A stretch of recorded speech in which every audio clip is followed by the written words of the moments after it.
missing thumb was the price of a nickel. Not the owner's nickel, but the child's. Forget the romance of the Gilded Age. Forget the sepia-tone photos of determined immigrants building a better life. Stop it. Look closer at 1900 New York. It wasn't history. It was pure, unadulterated primate behavior, played out in steel and grime, an economic ecosystem that bred specialization and demanded sacrifice. They called it child labor. I call it optimal resource allocation. Brutal, efficient. The mechanism always triumphs over the morality. Always. We are highly advanced apes. Nothing more. And when resources tighten, we adapt, often grotesquely. The system demanded compliance, and the smallest, most compliant ape was the cheapest to feed. You picture a teenager, strong enough to haul heavy boxes. You're wrong. We are talking about the factory floor, not the docks. We are talking about 5 years old. 5, they were barely tall enough to reach the standard loom, but they were the perfect size to crawl under the operating machinery, sweeping up the lint, retrieving drop spools, and tying broken threads. Why? Because stopping the machine cost real dollars. Production losses compounding every minute. A crushed hand, a fingertip snipped off by the roaring gears. That cost only silence and a quick replacement from the waiting line of desperate families. This wasn't negligence. This was highly calibrated risk assessment. Now you must ask yourself, how could a parent allow this? Don't look for the villain in the mother's eyes. Look for the equation. The parents weren't monsters. They were optimizing the output of their tactical survival squad, which we euphemistically call the family unit. If you recoil from that truth, good. It means your modern moral programming is intact, stable, and cushioned by unprecedented wealth. But if you are willing to look at why it happened, not just that it happened, if you crave the brutal, indifferent mechanism hidden beneath the sentiment and the history books, then you know where you belong. The reality is that a 4-year-old cutting threads for 14 hours a day was mathematically superior to starvation. Pity is a luxury born of surplus. Hunger is a superior motivator. Every child worker in those steaming dark cotton mills, those textile shops overflowing with dust, every little body jammed into a cramped space, was proof of an undeniable evolutionary imperative. Survival outweighs ethics every single time. And the owners? They were simply the apex predators of that specific economic environment, reacting to the stimulus of limitless labor supply and finite competition. They didn't invent cruelty. They perfected efficiency. The cost of labor plummeted because the supply was infinite, desperate, and incredibly specialized. Small, nimble fingers capable of tying the most intricate knots in the cheapest possible time. They needed small fingers for the delicate work. They needed short stature for the dirty, dangerous cleanup beneath the machines. They needed compliant minds that hadn't yet developed the social or physical capacity for rebellion or organized resistance. Who fits that description better than a kindergarten-aged child? The factory floor wasn't a punishment. It was a highly specialized nursery for industrial survival, designed by necessity and enforced by pure scarcity. Now, people often say that child labor was abolished through moral outrage. I sincerely doubt it. Morality is easily corrupted. No, the truth is, the Industrial Revolution simply evolved beyond the need for the small ape. The Industrial Revolution simply evolved beyond the need for the small ape. That's the truth you must swallow. It wasn't the Victorian ladies protesting outside the gates that stopped the machine. It was the machine itself that outgrew its workforce. Technology saved the children, not kindness. Look at the looms, the early complex machines, the ones that constantly jammed, that needed precise, careful rethreading, required specialized dexterity. Tiny fingers were a feature, not a bug. They were premium tools for intricate, repetitive tasks. But then came scale, power steam, standardization. Automation surged, new machines arrived, heavier, faster, less prone to minute breakdown, requiring requiring brute force more than finesse. The optimal worker profile shifted dramatically. Suddenly, a 10-year-old was a liability. Too small to push the levers, too weak to haul the cotton bales, too physically fragile to handle the immense vibration and heat generated by the industrial titans now dominating the factory floor. They were getting crushed. They were dying faster than the replacement rate could sustain the productivity curve. Now, the economic equation flipped entirely. The cost of replacing, training, and dealing with the constant mechanical damage caused by an exhausted, non-regulated child worker began to exceed the minimal savings gained from their minuscule wages. Ponder that mechanical shift. The machine demanded a bigger body. The spreadsheet demanded less turnover. The child became economically redundant. If you find yourself nodding at these uncomfortable truths, if you prefer the cold steel of reality over the plush velvet of historical fantasy, then you are exactly who this space was built for. You belong here. This transition wasn't instantaneous. It was a slow, grinding substitution. The factory owners didn't grow a conscience. They upgraded their inventory. They replaced the 8-year-old spinner with the 16-year-old adolescent. A labor unit who could withstand the punishing environment just a bit longer, whose musculoskeletal system hadn't collapsed under the weight of perpetual industrial stress. The small, quick labor pool was slowly phased out by a taller, stronger labor pool, purely because the capital investment in the machinery justified the slightly higher wage for a sturdier worker. That's the brutal math. That's the mechanism nobody talks about. Morality served merely as a convenient cleanup crew, arriving late to pat themselves on the back for an economic adjustment already underway. But the shift created a new problem. What do you do with millions of small, redundant humans? You can't just let them starve openly. That creates civil unrest, which is terrible for market stability. You need a structural solution for warehousing and processing these now useless labor units until they mature into the required size for the heavier machinery. We peel back the veneer of history because we refuse the easy answer. If you seek the gears turning beneath the skin of civilization, if you want that raw, uncomfortable understanding, you know what to do. The answer was mandatory education. That is what school really became. The ultimate holding pattern. It wasn't mandated because society suddenly realized that children needed calculus. Nonsense. It was a societal utility function. Get them off the streets.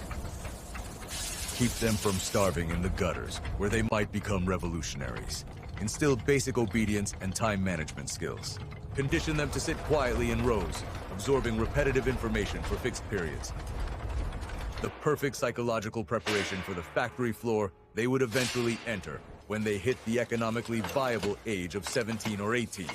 School provided free, state-sponsored custodial care for the pre-industrial adolescent. It was brilliant.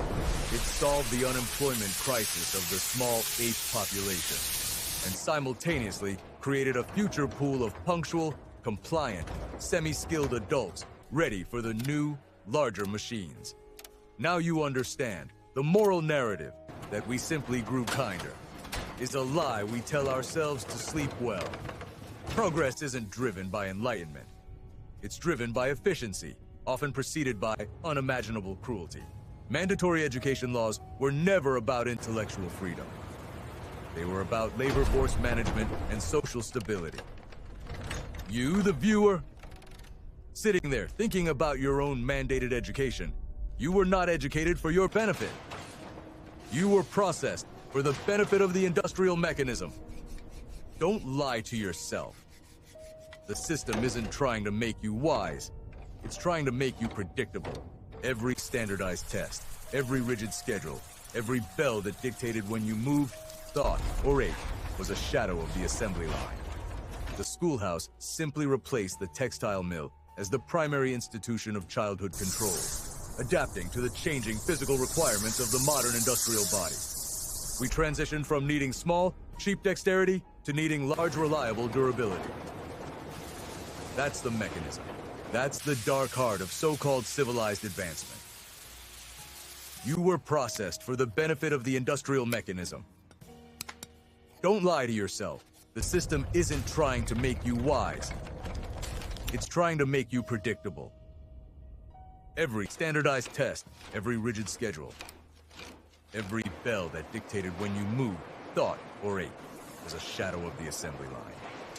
The schoolhouse simply replaced the textile mill as the primary institution of childhood control, adapting to the changing physical requirements of the modern industrial body. We transitioned from needing small, cheap dexterity to needing large, reliable durability. That's the mechanism. That's the dark heart of so-called civilized advancement. But the assembly line never truly vanished. It just moved upstairs. It moved onto the desktop. Into the cubicle farm, we stopped clocking physical units and started clocking data entry, email volume, and meetings. Psychological demand is identical. Sustained, focused attention on an arbitrary task dictated by an external authority. The new curriculum? Compliance and complexity. You're not being taught to think. You're being taught to perform sophisticated tasks without thinking about their ultimate purpose. This is the ultimate skill of the modern drone.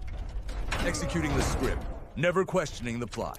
If you are starting to see the invisible wires, if this perspective feels uncomfortable because it shatters a foundational myth of your life, then hold tight. This channel exists for those few who prefer sharp reality over comforting delusion. If you value truth over the quiet safety of the crowd, you belong here. We are just getting started. Now look closer at the tools of the modern schoolhouse. The standardized test. It is not an evaluation of intelligence. It is a threat. It is the yearly audit confirming you absorb the right dogmas, confirming your output aligns with the required metrics. God forbid you step outside the lines. Creative people are problems. Deep thinkers slow the line down. They ask too many questions. They demand context where the system only offers instructions. That's why we teach history the way we do. Sanitized, linear, and utterly devoid of usable critique. History isn't taught to inspire critical thought about power structures. It's taught to justify the current one. It legitimizes the mechanism. It suggests that the current arrangement, your desk, your schedule, your debt, was the inevitable righteous outcome of human struggle. Total fiction. History is the propaganda of the victor. Delivered in digestible chunks, designed to pacify the recipient. We are told to memorize names and dates. Never the underlying conflicts, never the real economic drivers. We consume the fable. We pass the multiple choice exam, and we prove our compliance. Congratulations, you are now officially semi-literate, compliant, and ready for advanced economic servitude. And the logical extension of the high school prison? The university debt trap. This is where the control truly becomes absolute. They sold you choice. They sold you freedom through specialization. Nonsense. Debt is the new Iron Curtain. The system realized, why house the workers? When you can make the workers pay for their own incarceration.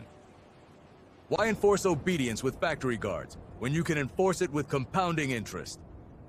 Brilliant. The moment you sign those papers, you trade future economic flexibility for immediate specialized processing. You are now too expensive, too financially constrained to ever truly risk failure or pursue radical independence. You must feed the massive compounding interest machine. That is the genius of the modern system. You willingly pay for the chains that bind you to the job you hate. You volunteer for perpetual predictability. The degree is merely a certificate of endurance. It doesn't prove wisdom. It proves you can navigate 4, 6, maybe 8 years of crippling bureaucracy, pointless group projects, and systemic inefficiency, all while maintaining excellent payment history. That is the ideal corporate temperament. The corporation doesn't need innovators. It needs reliable cogs who won't quit when the workload doubles and the pay stagnates. A person carrying $100,000 in student loans is not a revolutionary. They are a hostage. They are maximally leveraged and therefore maximally docile. You think those philosophy seminars were about Plato? They were about justifying the delay until you hit peak earning potential. Ensuring you graduated into a marketplace where entry-level jobs demanded 5 years of experience. Forcing you into financial panic and quick conformity. Panic works. Pressure molds. The slow realization that your specialization is narrowly defined and your debt is gargantuan ensures silence. You keep your head down, you do the work. You never question the machine that owns your future. It's beautiful in its cruelty. Will you deny this reality? Look around. Look at the people who thrive in this environment. They are not necessarily the smartest. They are the most adaptable to boredom, the most practiced at navigating useless meetings, the ones who internalize the school system's primary directive. Sit still and wait for the bell. That skill set is worth billions to the industrial mechanism. This wasn't accidental. This was engineering. Deep economic engineering, designed to manage human resources efficiently. They perfected the technique of processing millions of unique, messy individuals into standardized, interchangeable units. We are not students. We are inventory. And the moment that inventory becomes politically inconvenient or economically superfluous, the system simply redesigns the holding pattern. Now we have upskilling and lifelong learning, pushed by the same institutions. Sounds progressive, right? It's just mandatory retooling. You are being forced to constantly pay to update your own software, because the company will not invest in you. You pay for the privilege of remaining a viable cog. The cycle never ends. We mistake this frantic treadmill for progress. We are running faster just to stay processed. You think this constant mandatory upskilling is about aspiration? Stop lying to yourself. It is pure evolutionary anxiety. It is the lizard brain screaming, do not get cut from the herd. We build cathedrals and complex derivatives markets, yet our operating system remains programmed solely for savanna survival. We are just sophisticated apes, panicking over the perceived loss of access to the high-value banana resource. That is all this frantic running is. The profound, brutal truth is that the ultimate secret to maintaining this gargantuan civilization has always been simple. Control the caloric flow. Keep the energy expenditure just high enough that rebellion feels like catastrophic suicide. We follow the rules not because we believe in the annual review, but because the alternative is economic starvation.